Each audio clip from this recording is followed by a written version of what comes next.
ASM আউয়াল ভাই, আপনার কাছে আসতে চাই যে আসলে এই দুই দেশের সম্পর্কের যে প্রসঙ্গ যেটি দাঁড়িয়েছে, এই জায়গা থেকে যদি আমরা বাংলাদেশের নাগরিক হিসেবে অথবা রাষ্ট্র যদি আমাদের ভুলগুলো বোঝার চেষ্টা করে থাকি যে এই সম্পর্কের পেছনে আমাদের দায় কতটুকু, সেক্ষেত্রে বিজেপির পছন্দের সরকার, আওয়ামী লীগ সরকার ক্ষমতায় নেই, এছাড়া বাংলাদেশের আর কি ভুল আছে? না, ভুল যদি আমরা ওইভাবে দেখতে যাই তাহলে বোধহয় এই এখন যে আমরা একটা অস্থির সময় পার করছি, আমার মনে হয় ওইভাবে দেখাটা উচিত হবে না। যেটা হয়েছে যে বাংলাদেশের একটা সরকারের পরিবর্তন হয়েছে, তো একটা দেশের সরকারের পরিবর্তন হওয়া তো একটা রুটিন ম্যাটার হিসাবে দেখা হয়, বাট আমাদের পরিবর্তনটা একটা ছাত্র জনতার অভ্যুত্থানের মাধ্যমে হওয়াতে এটা একটা নর্মাল কোর্সে হয় নাই সেটা, বাট এটার যে প্রতিক্রিয়া যেটা হয়েছে সেটা হচ্ছে উদ্বেগজনক, যেটা নিয়ে আমাদের আজকের আলোচনা। তো এখন যে যেটা ম্যাডাম বললেন যে ওই ভারতীয় হাইকমিশনারের ওই বক্তৃতায় আমি ছিলাম বে অফ বেঙ্গল কনভারসেশনে, তো উনি যেটা বলেছেন যেটা বহুমাত্রিকতা, এবং আমরা সবাই জানি যেহেতু এটা একটা স্ট্র্যাটেজিক পার্টনারশিপ আমাদের দুই দেশের ভিতরে আছে, সেই হিসেবে তো বহুমাত্রিকতা থাকতেই হবে। তো সেই বহুমাত্রিকতার যে ডেপথ যেটা, এটা এখন যদি আমি বিশ্লেষণ করি তাহলে এটা ডেপথটা খুব একটা সন্তোষজনক না। সেটি কতটা ভয়ের উত্তাপ বা ভয়ের কারণ হয়ে দাঁড়াতে পারে? এটা অবশ্যই আমাদের সবচেয়ে বড় প্রতিবেশী এবং তিন দিকে যার ঘোরা, এবং দক্ষিণে আমাদের বাংলা আছে সমুদ্র, তো সেখানেও তো ভারতের আধিপত্য আছে, তো এটা ডেফিনেটলি একটা উদ্বেগের বিষয়।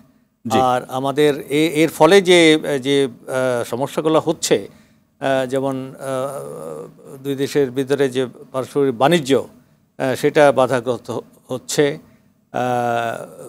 লোকজনের যে যাতায়াত সেটা বাধাগ্রস্ত হচ্ছে, আর এছাড়া যে আমাদের বিভিন্ন কর্মকাণ্ডে যে আমাদের যে সহযোগিতাগুলো, সেটা বিনিয়োগ হোক, সেটা অন্যান্য যে সমস্ত সহযোগিতার ক্ষেত্র আছে, সব কিছুতেই বাধাগ্রস্ত হচ্ছে।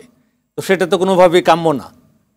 তো এখানে দায়িত্ব হিসাবে একটা স্বাধীন দেশের জন্য তো দায়িত্ব সেভাবে আমাদের নেওয়ার কথা না, বা এটা আশা করাও ঠিক না। তো এখন আমাদের যে প্রেক্ষাপট আমাদের আছে, যেমন কালকের যে মিটিং, যেটা foreign office consultation, very routine matter, but এই বিশেষ প্রেক্ষাপটে এটা একটা বিরাট ধরনের একটা এটার একটা ইম্পর্টেন্স এসে গেছে, কারণ আমাদের উই নিড টু টক, আমাদের কথা বলতে হবে। যেমন আজকেই ওই আমাদের বাংলাদেশ অনূর্ধ্ব-19 টিম জিতেছে ভারতের বিরুদ্ধে, তো সেটাও আমি দেখছিলাম সোশ্যাল মিডিয়াতে। এটা তাদেরকে আবার রুষ্ট করবে না? তো এখন এই যে যখন একটা জিনিস আনস্টেবল হয়ে যায়, তখন দেখেন একটা স্বাভাবিক সুন্দর স্বাভাবিক জিনিস, সেটা নিয়েও আমাদের এখন করতে হচ্ছে যে এটা কিভাবে টেনশনে থাকতে হয়, কি মন্তব্য আসে, এটা কোনোভাবেই কাম্য নয়।